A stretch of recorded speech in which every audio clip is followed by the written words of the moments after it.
Sadly, once again, we saw absolutely disgraceful scenes of violence on our streets. We are going to work.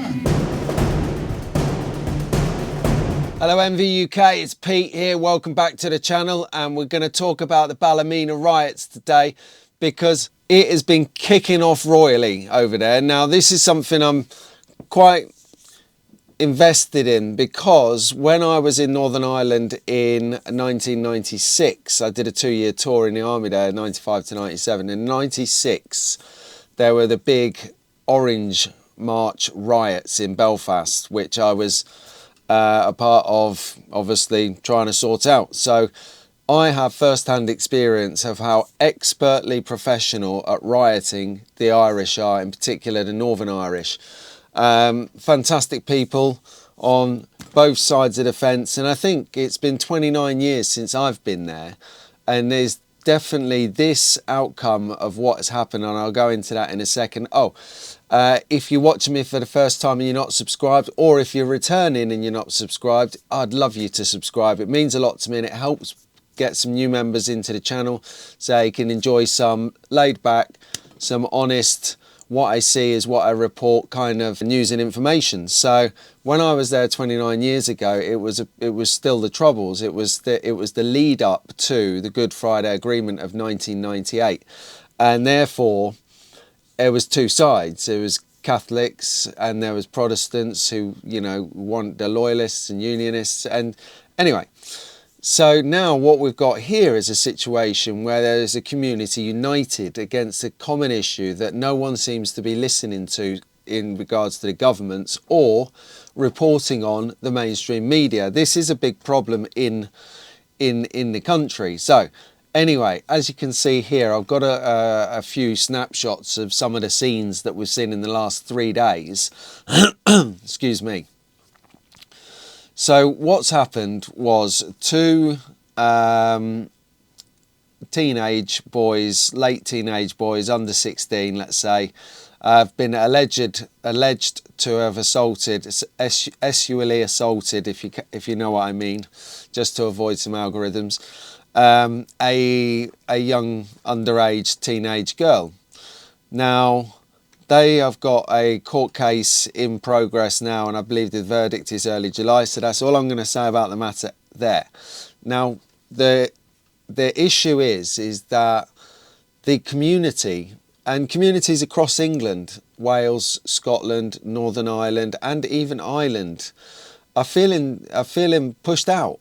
They're feeling pushed out, and I strongly say now on the record that violence isn't the answer. I think you should go and say your piece, peacefully protest, you know, get together, you know, show on force that you're not happy, but not to use force. No, stop the violence, everyone. Stop the violence. It's not the way to do things, okay? So that's on the record.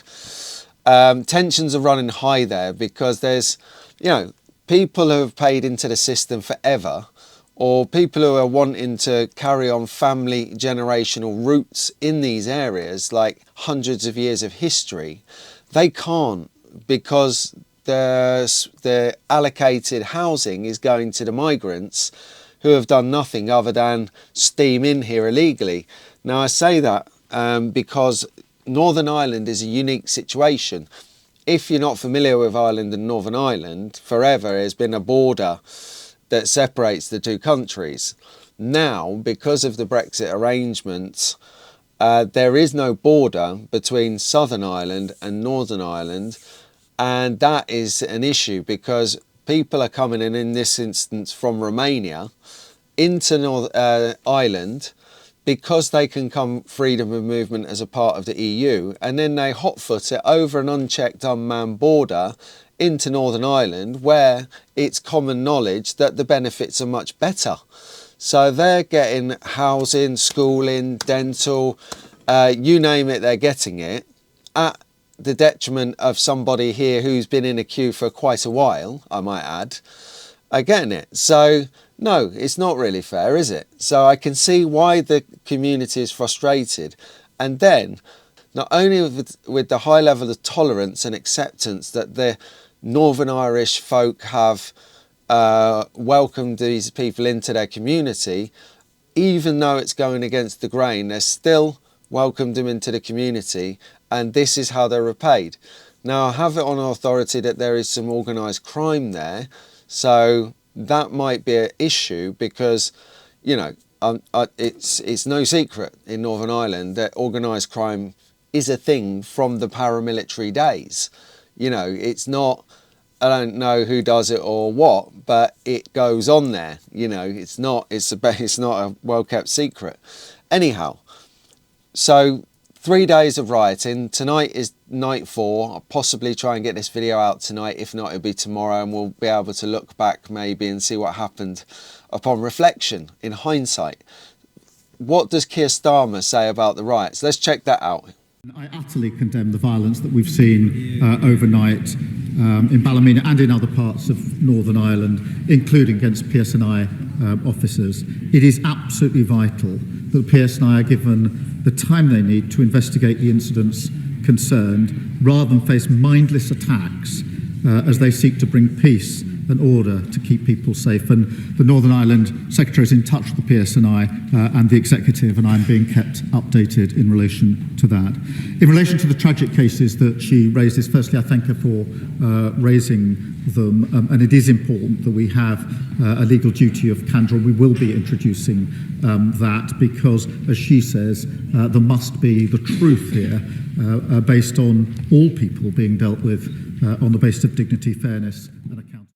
Okay, there you go. That's Keir Starmer. Thank you very much. So he's obviously condemning it. And then you've got the police chief, who's actually branded everyone a racist, a thug and a bigot for this behaviour. And don't forget, what happened with the mob was, and this is a tight community, right? We say here that there's no integration from certain communities into the English way of thinking and the way of society, and we all complain that they all huddle together and they're very tight-knit. Well, there is no one tighter knit than an Irish community. No one.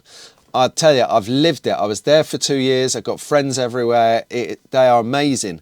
They stick together. The Irish stick together, and that is lesson number 1. So where you see these crowds and people in the video I've shown you so far, this is the whole community coming out. And you can't say that the entire community is racist or a bigot, because there's women and children there. They don't know that. Children don't know it. And, you know, it just doesn't make sense. What the mainstream media are feeding you, feeding us, and saying nothing to see here, there clearly is something to see here. Anyway, so let's hear from the chief. A number of also other protests, attacks on homes and disorder took place in Belfast, Lisburn, Coleraine, Carrickfergus and Newtonabbey. We witnessed businesses and homes being attacked and damaged, along with cars set on fire. As a result, people are waking up today feeling genuine fear for their lives and their livelihoods. Well, I don't think so. Like I just said, everyone in the community was out. They don't feel afraid at all. I definitely would say that burning houses out is way, way too far.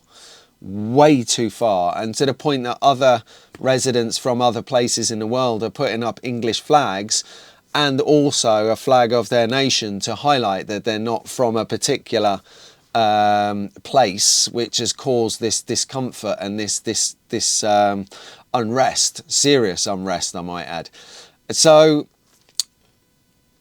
is this racist, or is this a community standing together to protect their children and actually everyone? No one's safe. No one, because these guys have no respect for the West, Western values, the way of life. They've fled a third world shithole, and they're hell bent on turning our country, our communities, and our neighbourhoods into third world shitholes. And what I'm worried about is this kicks off here like this. So you've got like maybe a couple of thousand people there. If 2 migrant hotels empty out, there's 1,500 young fighting age males coming on the other side. is that like a civil war? Because you're fighting an invader, or you protesting violently against the government. No violence is acceptable. We shouldn't be doing it. But the more and more we get told to integrate and accept it and multicultural is good, the more isolated incidents seem to be happening, the more disruption and unruly behaviour happens. It's just a mess. It's just a mess. Anyway, if you found value in what I've been talking about, or you relate to it or resonate with it, if you've done a tour of Ireland and been a part of a riot, let me know in the comments what your feelings and thoughts were, and what the reasons for the riot was, and how, if it's made a difference to how you approach things in the future. I think it does. It definitely changes you when you're being pelted with firebombs. But anyway, that's character building. I was 19 when I was there, which is the same age as my kids now. Worlds apart. 19 and 30 years ago is definitely a different 19-year-old today. Anyway, enough of that. Like, share and subscribe. Thank you ever so much for your time, and I'll see you on the next one.